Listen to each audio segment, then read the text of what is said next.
Assalamualaikum warahmatullahi wabarakatuh. Perkenalkan, nama saya Dewi Oktaviani dengan NIM 186220197. Saya mahasiswi dari Universitas Muhammadiyah Tangerang, Fakultas Ekonomi dan Bisnis, Prodi Akuntansi di kelas 6 Shift 1. Video ini saya buat untuk memenuhi penugasan ujian tengah semester mata kuliah Metodologi Penelitian dengan dosen pengajar Bapak Ari Eksandi. Di dalam video ini, saya ingin mereview materi metodologi penelitian yang sudah sempat saya jelaskan di video-video sebelumnya.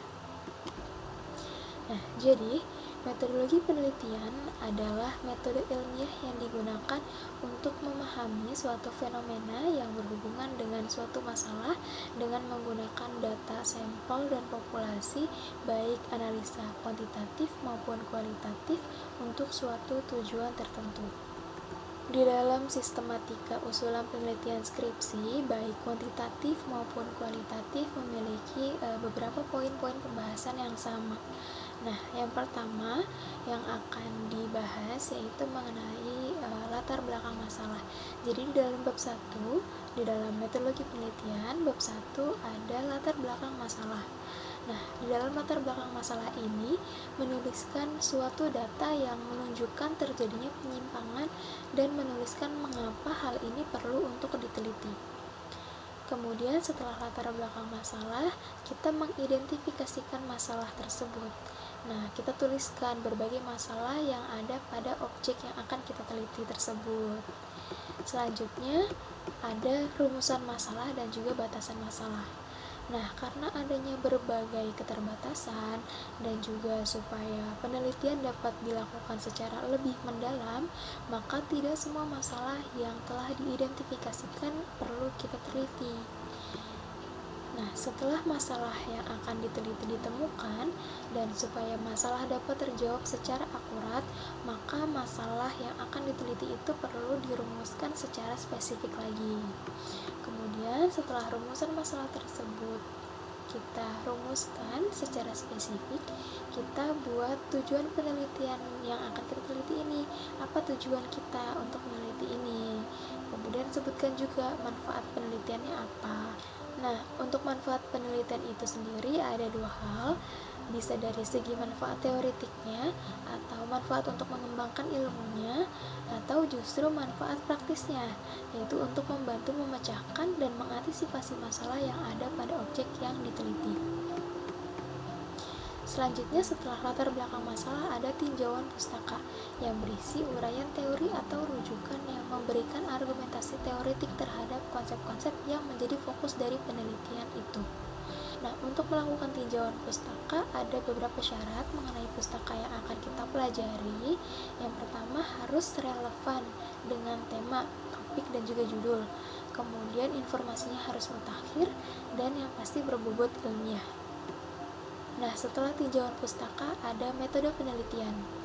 Pada sistematika usulan penelitian skripsi kuantitatif, terdapat validitas dan reliabilitas instrumen penelitian dan juga menggunakan populasi, sampel, dan teknik pengambilan sampel. Sedangkan dalam kualitatif, menggunakan penetapan responden dan informan penelitian. Setelah di bab pertama kita menjelaskan latar belakang masalah, selanjutnya kita akan membahas mengenai teori, konsep, dan juga perumusan hipotesis. Untuk landasan teori, usahakan menggunakan pustaka yang terbaru, relevan, dan juga asli dari jurnal ilmiah, serta uraikan dengan jelas kajian pustaka yang menimbulkan gagasan dan mendasari penelitian yang akan dilakukan. Nah, untuk landasan teori ini juga dapat diperoleh dari grand teori atau teori yang secara garis besar berusaha menjelaskan suatu permasalahan atau kasus, atau dapat juga diperoleh dari penelitian yang sudah diteliti sebelumnya. Selanjutnya, kita tentukan kerangka konsepnya seperti apa. Nah, di dalam kerangka konsep ini terdapat paradigma penelitian, yaitu pola pikir yang menunjukkan hubungan antar variabel yang akan diteliti. Selain itu terdapat juga paradigma sederhana yang menunjukkan pengaruh dan juga hubungan antar variabel X dan juga Y. Nah, setelah kita membuat kerangka konsepnya, kita rumuskan hipotesisnya. Nah, hipotesis ini yaitu merupakan jawaban sementara terhadap rumusan masalah penelitian.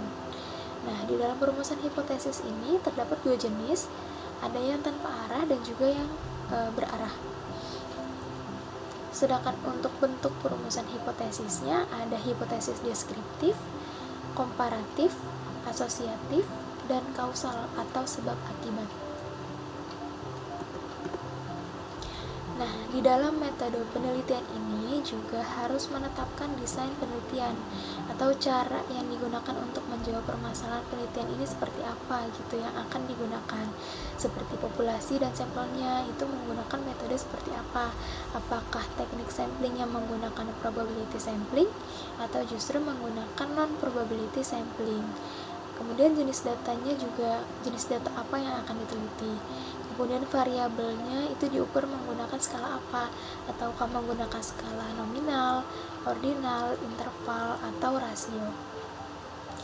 Oke, sekian review yang dapat saya sampaikan.